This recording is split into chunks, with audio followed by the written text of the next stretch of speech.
എൻ്റെ പേര് ബാഹുലിനാണ്. ധനുച്ചുരം സ്വദേശിയാണ്. ദേശീയ കായികം. ദുഃഖമായ ഒരു വാർത്ത. ഇന്നലെ വൈകുന്നേരം 6 മണിക്ക് ഞെട്ടിച്ച ഒരു വാർത്തയാണ് നമുക്ക് കേരളത്തിൽ അറിയപ്പെട്ടു കഴിഞ്ഞത്. അത്തരം ദുഃഖമായ ഒരു വാർത്തയാണ്. ഒരു കുടുംബത്തിലെ 6 വരെ കൊല്ലാൻ ശ്രമിച്ച് 5 പേരും മരിച്ചു. ചിറ്റികല്ല് ഉപയോഗിച്ചാണ് കൊന്നയെന്ന് പറയാം, വെട്ടിക്കൊന്ന എന്നും പറയാൻ സാധിക്കുന്നു. ഏറ്റവും പ്രധാനപ്പെട്ട വാർത്തയാണ്. എൻ്റെ വാർത്ത തുടരുന്നുണ്ടെന്ന് തന്നെ പറയാം. 23 വയസ്സുകാരനാണ്. ഈ ആറ് വരെ കൊല്ലാൻ നോക്കിയാൽ 5 പേരും മരിച്ചു കഴിഞ്ഞ് ഇപ്പോൾ മെഡിക്കൽ കോളേജിലാണ് ഈ മൃതദേഹം സൂക്ഷിച്ചിരിക്കുന്നതെന്ന് പറയാം. അല്പമുള്ളിൽ തന്നെ പോസ്റ്റ്മോർട്ടം കഴിക്കുമെന്ന് തന്നെ നമുക്ക് മനസ്സിലാക്കാൻ കഴിയുന്നു. കടബാധ്യത മൂല്യമാണ് ഈ ആത്മഹത്യയ്ക്ക് കാര്യമെന്നാണ് ഈ പ്രതി വെഞ്ഞാറുമൂട് സ്റ്റേഷനിൽ ചെന്ന് ഹാജരായി പറയുന്നത്. അതിനുശേഷം ഇയാളെ പോലീസ് അന്വേഷിച്ച് വീട്ടിലേക്ക് വരുന്നു.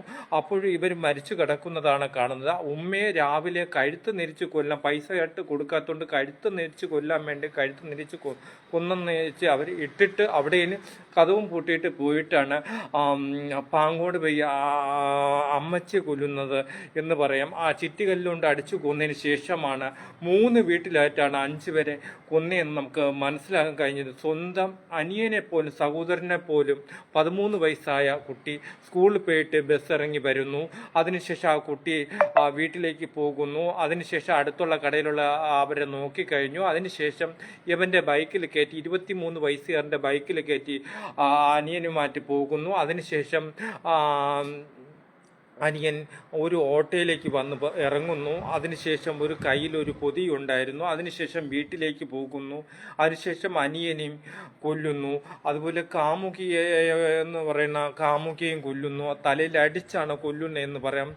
ഇരുത്തിക്കൊണ്ട് തലയിൽ അടിച്ച് കൊന്നതെന്ന് നമുക്ക് മനസ്സിലാക്കാം. പ്രേമിച്ച കുട്ടിയാണെന്ന് നമുക്ക് മനസ്സിലാക്കാം. അതിൻ്റെ ജീവിതവും പോയി കഴിഞ്ഞ് എന്ന് പറയാം. 23 അച്ഛന് ഒരുപാട് കടം ഉണ്ടെന്ന് തന്നെ, വിദേശത്ത് കടമുണ്ട്. അതുപോലെ ഇവിടെയും കടം ബാധ്യതയുണ്ട്. അതിൻ്റെ ഇതിൽ കാശില്ലാത്തതുകൊണ്ടാണ് ഇത് നടത്തിയെന്നാണ് പറയുന്നത്. ഇപ്പോൾ 23 വയസ്സുകാരൻ മെഡിക്കൽ കോളേജിൽ ഉണ്ടെന്ന് തന്നെ നമുക്ക് പറയാം. എലിവിഷം കഴിച്ച് അവിടെ കൊണ്ട് കാലും കൈയും കെട്ടി ട്രിപ്പ് കൊടുക്കുമ്പോൾ വലിച്ചുരുകി കളയുന്നു. മരുന്നിനോട് പ്രതികരിക്കണില്ലെന്ന് തന്നെ പറയാം. വയറ് കഴിവാൻ നോക്കുന്നുണ്ട്. കൈയും കാലിലും കയ്യിൽ വിലം കെട്ടിട്ടുണ്ടെന്ന് തന്നെ നമുക്ക് മനസ്സിലാക്കാം. അത് തന്നെ നമുക്ക് പറയാൻ സാധിക്കുന്നുണ്ട്. ഇപ്പോൾ കാലം കെട്ടിയിട്ടുണ്ടെന്ന് തന്നെ പറയാം. ഇനി 3 ദിവസം അവിടെ തന്നെ ആശുപത്രിയിലാണ്. അത് കഴിഞ്ഞ മൊഴി എടുക്കാൻ പറ്റുന്നുള്ളൂ എന്ന് പറയാം.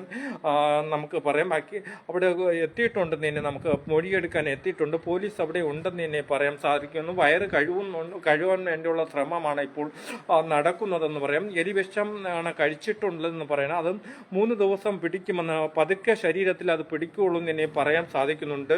ഇപ്പോഴും ആരോഗ്യമുണ്ടെന്ന് തന്നെ പറയാൻ സാധിക്കുന്നുണ്ട്. എനിക്ക് മരിച്ചാൽ മതി എന്നാണ് ഈ 23കാരൻ പറയുന്നത്. അതുപോലെ ഉമ്മയ്ക്ക് ക്യാൻസറാണ്. ഉമ്മ മാത്രമാണ് രക്ഷപ്പെട്ടത് എന്ന് പറയുന്നുണ്ട്.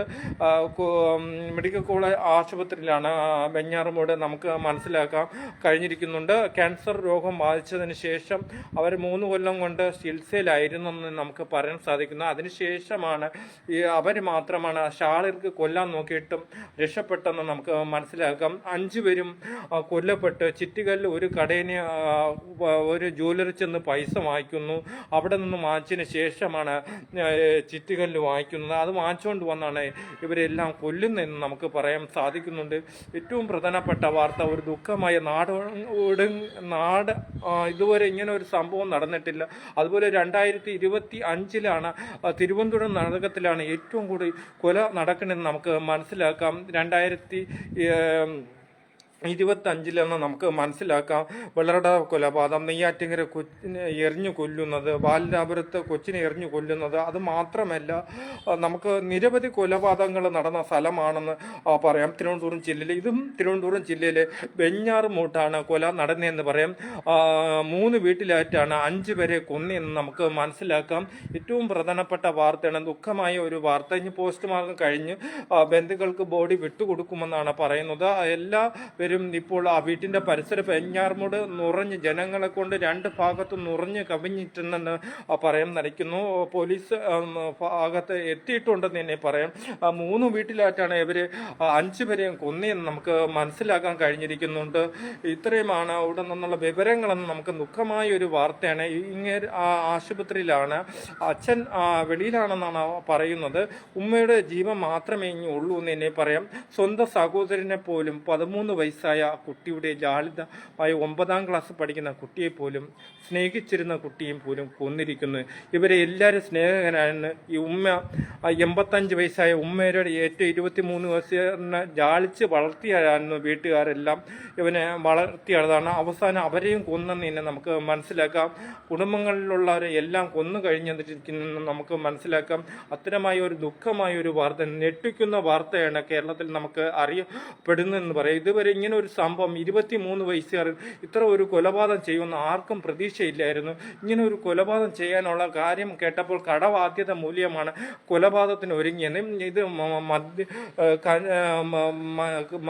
കഞ്ചാവ് കഴിച്ചിട്ടുണ്ടോ എന്ന് ചോദിച്ച് പോലീസുകാർ ഇതിൽ ലഹരി കഴിച്ചിട്ടുണ്ടോയെന്ന് പറയുന്നുണ്ട്. അത് ഒരു പ്രശ്നമായിട്ടുണ്ട്.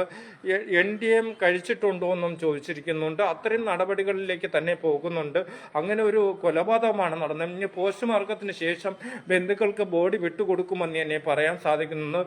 23-കാരന് മരിച്ചാൽ മതിയെന്നാണ് മെഡിക്കൽ കോളേജിൽ നിന്ന് ഇപ്പോൾ പറയുന്നത്. കൈയും കാലിൽ ട്രിപ്പ് കൊടുക്കുമ്പോൾ അതിനൊക്കെ വലിച്ചുരുക്കി കളയുന്നു. മരുന്നിനോട് പ്രതികരിക്കണില്ലെന്ന് തന്നെ നമുക്ക് പറയാൻ സാധിക്കുന്നുണ്ട്. അങ്ങനെ ദുഃഖമായ ഒരു വാർത്തയാണ് നമുക്ക് ഈ മണിക്കൂറിൽ നിന്ന് നേരം വെളുത്തതിന് ശേഷം അറിയാൻ സാധിച്ചത്. ആ വീട്ടിൻ്റെ പരിസരപ്പെടുത്തിയത് 2 ഭാഗത്തും ജനങ്ങളെ കൊണ്ട് നിറഞ്ഞു കവിഞ്ഞെന്ന് തന്നെ നമുക്ക് പറയാൻ സാധിക്കുന്നുണ്ട്. ഏറ്റവും പ്രധാനപ്പെട്ട ദുഃഖമായ ഒരു വാർത്തയാണ്. പോസ്റ്റ്മോർട്ടത്തിന് ശേഷം ബോഡി ബന്ധുക്കൾക്ക് വിട്ടുകൊടുക്കും. പോലീസ് കേസ് അന്വേഷണം ആരംഭിച്ചിട്ടുണ്ടെന്ന് തന്നെ പറയാൻ സാധിക്കുന്നുണ്ട്. പല ചോദ്യവും ചെയ്തുകൊണ്ടിരിക്കണമെന്ന് തന്നെ നമുക്ക് മനസ്സിലാക്കാൻ കഴിഞ്ഞിരിക്കുന്നുണ്ട്. എൻ്റെ വാർത്തയ്ക്ക് വേണ്ടി തിരുവനന്തപുരത്തു നിന്നും ബാഹുലേയൻ.